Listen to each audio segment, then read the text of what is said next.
ethical or not ethical, just ask yourself, are you tricking people? Forget about A/B testing. Look at the designs, look at the flows, look at the copy that you have on the website and say to yourself, is it ethical to have this on my website?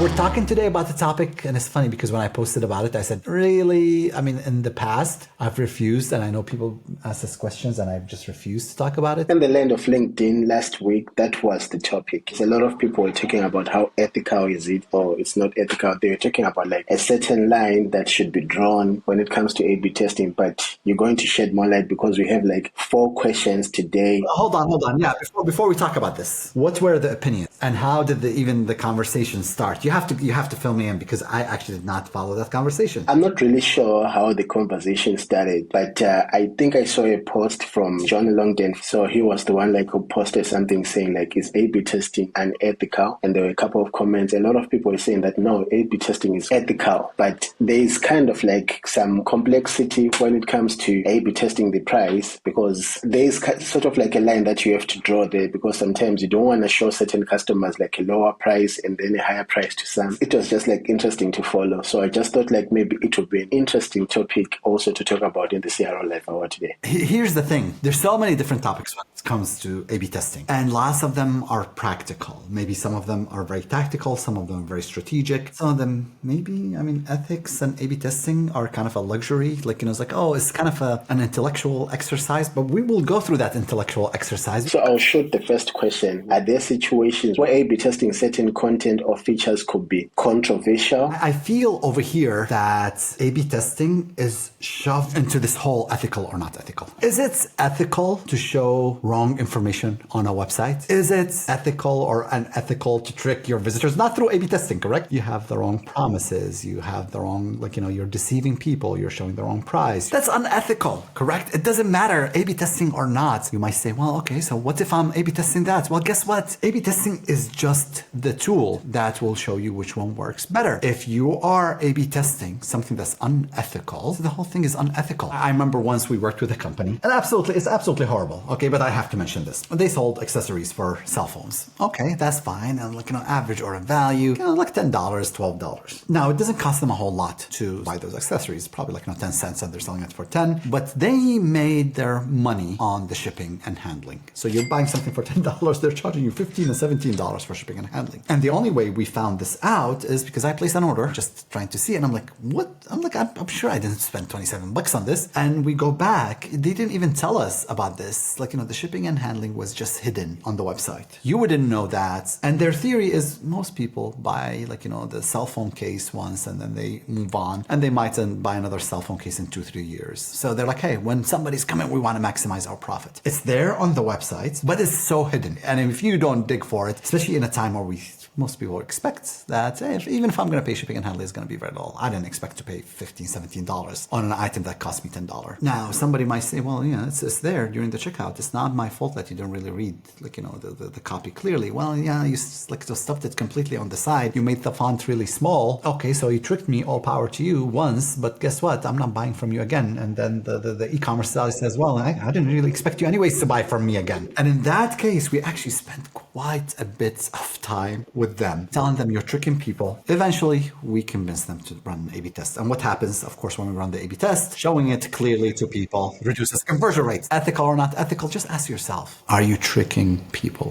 Forget about A/B testing. Look at the designs, look at the flows, look at the copy that you have on the website and say to yourself, is it ethical to have this on my website? That's exactly like what I wanted you to answer. Like, is price testing ethical or not ethical? Like, how do you kind of strike a balance where you don't cross the line when it comes to price testing? How do you usually do it? Audible, the audiobook company, is running a price testing campaign. And how do I know? Because I have unsubscribed from Audible probably a couple of years ago because I would get all these credits, don't use them. Now, some friends are doing a book club. I'm like, oh, great. I'll join the book club. I just don't have the time to read the book. So I'm like, I'm going on walks. Let me just get the book on Audible. I Google Audible, click on the first results, and I see the flicker effect. 3 months, $5.95, and then I'm like, oh, great. And then flashes and then goes, you can subscribe now, $14.95. So I know that they're testing. Is it price testing? Well, they're testing an offer, correct? But they've showed me the $5.95 and I'm like, I want that. Go incognito mode. Still, I'm hit with the $14.95. I knew that there's price testing going on. I just went on Firefox, hit it,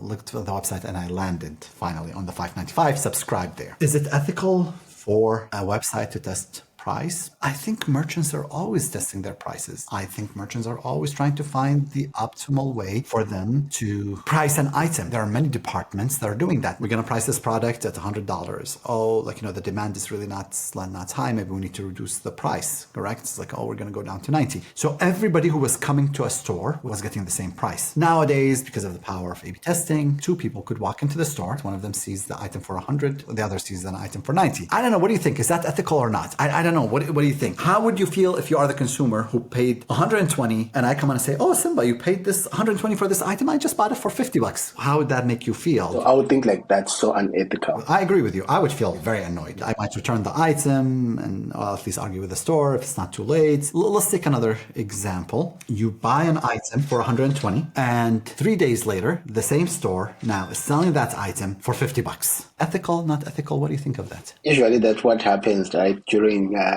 Black Fridays, Cyber Mondays and stuff. But still, at the same time, I would still feel robbed, or maybe wanted the company to tell me that this item will be going on sale in the next 3 days or something like that. I'll give you a real example of where this happened. Tesla, Elon Musk's car, people were buying those Teslas for $100,000. I think you can buy it right now for about $75,000. Is it ethical? Isn't it ethical? I don't know. Sometimes people use the word unethical on something, and I would tell them it has nothing to do with ethics, being ethical or unethical, but it's just very annoying. You tricked me. Sometimes people use some words in context and I'm like, maybe this is not the right thing. Now let me talk about A/B testing, the price. I don't think there's any issues with that. We've done so much price A/B testing, and we've worked with companies. I remember one particular company where their average order value was $70, and we kept on increasing the price of the items until we hit 105. We did not work on conversions, did not impact conversion rates. We managed to increase the site revenue by 25-30% through price testing. How would somebody who just paid $100 feel if somebody else is buying it for 75?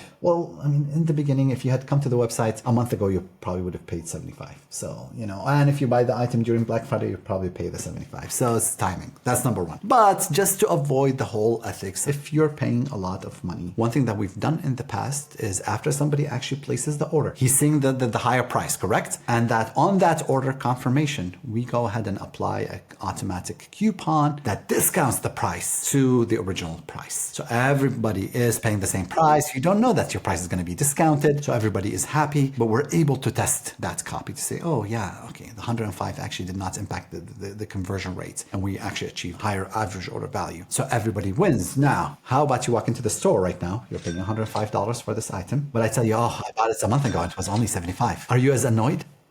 You're probably not as annoyed, by the way. It's like, oh man, the price, I guess, went up. So again, sometimes we mix ethics with our personal feelings and it becomes like a mess of things. And it needs people really to think about it. It is what it is, right?